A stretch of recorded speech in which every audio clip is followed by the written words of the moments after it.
Lagja 29 nëntori po kalon një nga periudhat më të vështira sa i përket infrastrukturës rrugore. Rrugë të amortizuara, gropa dhe prania e vazhdueshme e ujit në sipërfaqe janë kthyer në shqetësim kryesor të banorëve të zonës. Pavarësisht afërsisë me rrugën kryesore të qytetit, lagja vazhdon të mbetet jashtë vëmendjes së investimeve publike, sipas vetë qytetarëve. Banorët tregojnë se lëvizja nëpër rrugët e lagjës është bërë gjithnjë më e vështirë.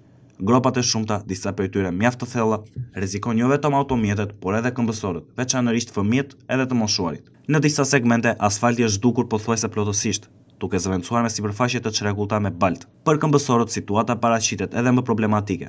Mungesa e trotuareve funksionale dhe pellgjet e ujit që krijojnë pas çdo rreshjeje e bëjnë pothuajse të pamundur kalimin pa u lagur apo pa rrezikuar shqitje. Në ditët me rreshje, veçanërisht kur ato janë me intensitet të lartë, rrugët mbulohen nga uji, duke krijuar pamje që ngjajnë më shumë një poroj sesa një zonë të mbanuar urbane. Banorët theksojnë se uji qëndron për ditë të tëra, duke dëmtuar më tej strukturën e rrugës dhe duke përkeqësuar gropat ekzistuese. Sipas tyre, situata përsëritet çdo vit, pas një ndërhyrje të qëndrueshme nga institucionet përgjegjëse.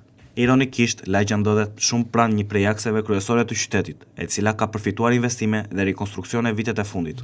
Kontrasti mes rrugës kryesore dhe rrugicave të lagjes 29 nëntori është i dukshëm. Banorët ankohen se, ndonse kanë paraqitur vazhdimisht kërkesa dhe ankesa pranë autoriteteve vendore, nuk kanë marrë përgjigje konkrete apo plane të qarta për ndërhyrje. Sipas tyre, mungesa e investimeve është bërë kronike. Gjendja e infrastrukturës nuk ndikon vetëm në komoditetin e përditshëm. Vështirësitë në qarkullim ndikojnë në aksin e shërbimeve emergjente, si ambulancat apo zjarrfikset. Banorët e lagjes 29 nëntori kërkojnë një plan konkret ndërhyrjeje që të mos kufizohet vetëm me mbushjen e përkohshme të gropave, por një rikonstruktim të plotë të rrugëve dhe sistemin e kullimit. Sipas tyre, zgjidhjet e pjesshme nuk kanë dhënë rezultat dhe situata po përkeqësohet nga viti në vit. Ata apelojnë që institucionet vendore të zbesin në terren për të parë nga afër gjendjen reale dhe për të hartuar një projekt afatgjatë, i cili do të garantonte një infrastrukturë të qëndrueshme dhe kushte më dinjitoze jetese. Për banorët, shpresa mbetet që zëri i tyre të dëgjohet dhe 29 nëntori të mos mbetet një zonë e lënë pas dore, por të marrë vëmendjen dhe investimin që meriton.